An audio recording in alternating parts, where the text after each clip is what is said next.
વિશ્વની સૌથી ઊંચી પ્રતિમા સ્ટેચ્યુ ઓફ યુનિટી માત્ર ભારતની એકતા અને અખંડિતતાનું પ્રતીક જ નથી, પરંતુ દેશની સાંસ્કૃતિક વૈવિધ્યતા અને પરંપરાગત લોકકળાઓના સંવર્ધન માટે પણ મહત્વપૂર્ણ કેન્દ્ર તરીકે વિકસી રહ્યું છે.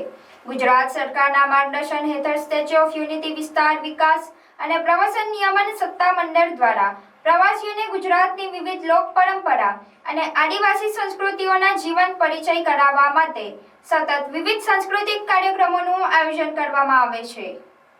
આ જ દિશામાં સાઉથ ટીજીએ અને Gujarat tribal research and training society વચ્ચે થયેલા સમજૂતી કરાર અંતર્ગત રાજ્યના વિવિધ જિલ્લાઓના પરંપરાગત આદિવાસી લોકનૃત્યનું નિયમિત આયોજન કરવામાં આવી રહ્યું છે.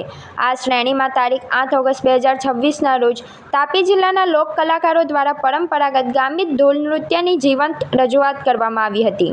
ગામિત ઢોલ નૃત્ય દક્ષિણ ગુજરાતના તાપી જિલ્લામાં વસતા ગામિત આદિવાસી સમાજની આગવી સાંસ્કૃતિક ઓળખ છે. ઢોલના ગાજતા તાલ, પરંપરાગત વેશભૂષા, સામૂહિક નૃત્યની અનોખી શૈલી તથા લોકજીવન સાથે સંકળાયેલા ભાવો આ નૃત્યને વિશિષ્ટ બનાવે છે.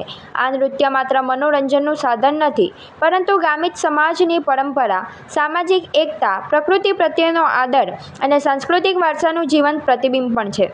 આ કાર્યક્રમમાં તાપી જિલ્લાના અનુભવી લોક કલાકારો પોતાની પરંપરાગત કલાની રજૂઆત કરી હતી. તેમની આ જીવંત રજૂઆત દેશ વિદેશથી સ્ટેચ્યુ ઓફ યુનિટીની મુલાકાતે આવતા પ્રવાસીઓને ગુજરાતની સમૃદ્ધ આદિવાસી સંસ્કૃતિ, લોકજીવન અને પરંપરાઓને નજીકથી જાણવાની અનોખી તક પૂરી પાડશે. સ્ટેચ્યુ ઓફ યુનિટી ખાતે દર શનિવારે યોજાતા આવા આદિવાસી સાંસ્કૃતિક કાર્યક્રમો પ્રવાસીઓમાં વિશેષ આકર્ષણનું કેન્દ્ર બન્યા છે. આ કાર્યક્રમો દ્વારા માત્ર રાજ્યની લોકકલાઓને જ પ્રોત્સાહન મળતું નથી, પરંતુ સ્થાનિક આદિવાસી કલાકારોને પોતાની પ્રતિભા રજૂ કરવા માટે અસરકારક મંચ પણ પ્રાપ્ત થાય છે. પરિણામે આદિવાસી યુવાનોમાં પોતાની પરંપરા પ્રત્યે ગૌરવની ભાવના મજબૂત બને છે અને લોકકલાના સંરક્ષણને નવી દિશા મળે છે.